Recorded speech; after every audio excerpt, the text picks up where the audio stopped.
Комеморација за прерано починатиот директор Богдан Таневски денеска одржа Националната установа музеј во салата на поранешниот занаидчиски дом. Не напушти човек со златни раце и големо срце, истакнат историчар на уметност, конзерватор, наш колега Богдан Таневски. Човекот за кого се собравме фасцинираше со својата појава, воодушевуваше со скромност, умереност, дарежливост, мудрост и енергија. Тоа најдобро го знаеа неговите најблиски на кои што им беше подкрепа и инспирација, истакна археологот Фросина Лазаревска, повикувајќи ја неговата ќерка Александра Таневска да се обрати пред присутните. Како безпрекорен родител како впрочем секој би посакал, грижлив, храбар и со сите своји доблести, особено пожртвуван за семејството, домот, најблиските, па така и за вработените од истоимената установа и поширока средина. Ке остане секогаш препознатлив.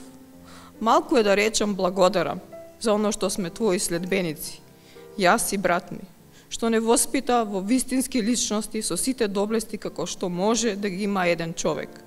Љубовта кон уметноста, старините, конзерваторската работа потекнува уште од средношколските денови, преку пријателската дружба со истакнатиот уметник Момчило Петровски, рече Лазаревска. На своји 27 започнува да работи во Кумановскиот музеј.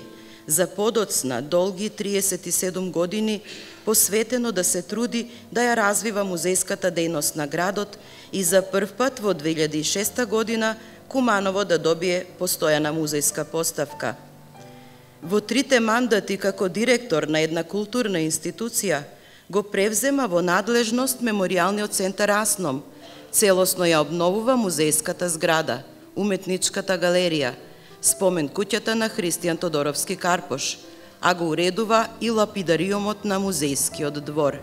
Ќе го паметиме како вистински професионалец кој зад себе остави бројни реализирани активности и проекти во рамките на Музејот за Куманово, а како директор на ова установа ја извршуваше во мандат од 3 периоди.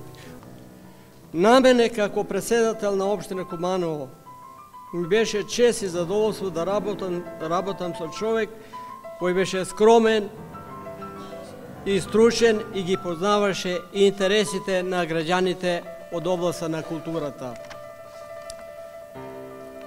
Твојот однос беше олицетворение на добрина, искреност и професионалност, кој е нешто че ни остане во сеќавање на мене и на граѓаните на општина Куманово.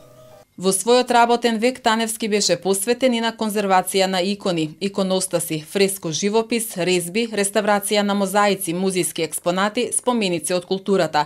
Музеот го сметаше за свој дом, а работата за него беше еден вид медијација која одмора, рече Лазаревска. Сеќавањата на убавите времења и долгогодишната соработка со Таневски со присутните ги споделија доктор Елеонора Петрова и Славица Митевска. Немаше човек во Македонија со кој што тој не беше во добри односи.